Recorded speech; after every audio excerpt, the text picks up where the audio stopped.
Hello, everyone, and welcome back to RN Info, the place where you get clear, reliable information on health topics.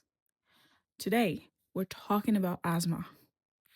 Have you ever felt like you just couldn't catch your breath, no matter how hard you tried? That's exactly what millions of asthma patients experience every single day. So, today, we're breaking down everything you need to know about asthma.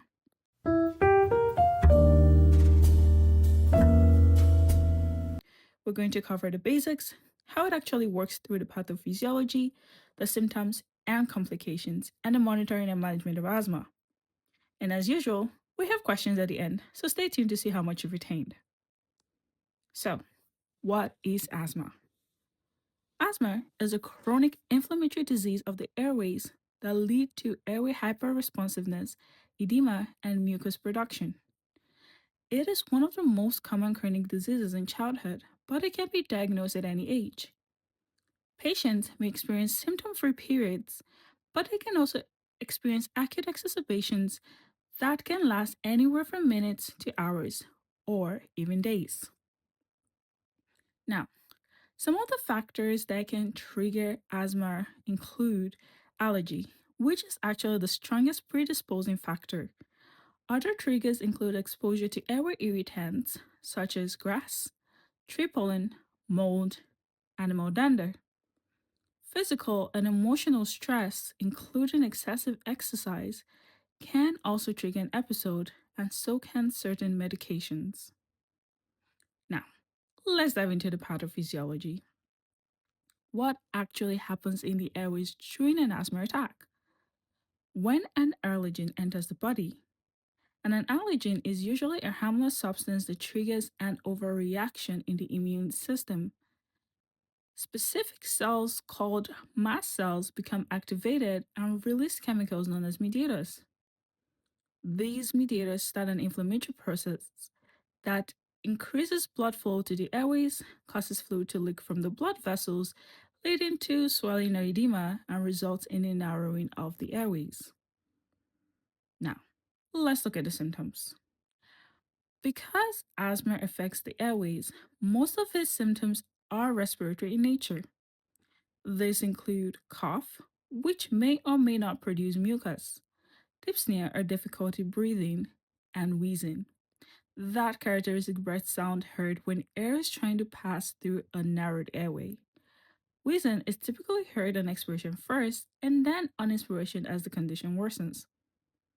As asthma exacerbates, cyanosis, which is a bluish discoloration of skin, may develop alongside tachycardia and diaphoresis as the body works hard to compensate for the falling oxygen levels. Now, let's look at some of the complications that can arise from asthma. The most serious one is status asthmaticus, a life-threatening complication that occurs when severe continuous reactions lead to airway obstruction and hypoxemia, which means dangerously low oxygen levels in the blood. Other serious complications include respiratory failure and pneumonia, which results from mucus that builds up and pools in the lungs. For monitoring and treatment, nursing assessment focuses on respiratory status, which makes sense since the symptoms are mostly respiratory in nature. And this includes monitoring breath sounds, oxygen saturation, respiratory rate, peak flow readings, pulse, and heart rate, and any changes in symptoms. For peak flow monitoring, peak flow meters measure the highest airflow a patient can produce during forced expiration. In other words, how fast they can push air out of their lungs. This tells us how open the airways are, helps gauge asthma severity, and indicates the degree of asthma control.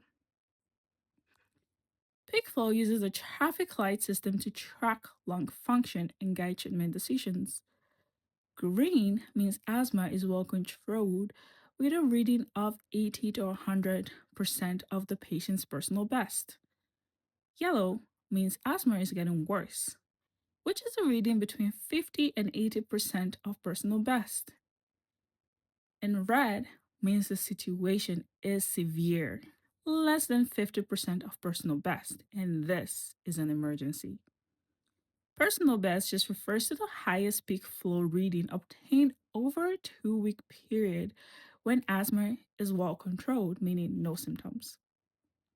For pharmacological management, we have the short acting beta 2 adrenergic agonist, which are the first choice medications for relieving acute asthma symptoms by relaxing the narrowed airways. Anticholinergics work in a similar way by relaxing the airway muscles and improving breathing. And then we have corticosteroids, which help reduce inflammation and alleviate symptoms overall. There are other medications used for asthma as well, but today we're just focusing on these main three. As an important tip, always administer the short acting beta 2 adrenergic agonist or anticholinergic before the corticosteroid because we want to open up those areas first to allow the corticosteroid to penetrate more effectively and work better. Okay, that brings us to the end of the main content. Let's get right into these questions. First question. A patient's peak flow meter reading is 65% of their personal best. Using the traffic light system, what does this indicate? The answer is yellow. The asthma is getting worse. Second question. When administering pharmacological treatment for asthma, why is the short acting beta 2 adrenergic agonist given before the corticosteroid? The answer is to open the airways so the corticosteroid can penetrate more effectively. Third question. Which complication is described as a life-threatening continuous reaction leading to severe hypoxemia? The answer is status asthmaticus. Okay, that's the end of the video. I hope you enjoyed it. Let me know how many questions you got right in the comment section. Like and subscribe if you found this helpful, and I'll see you in the next one.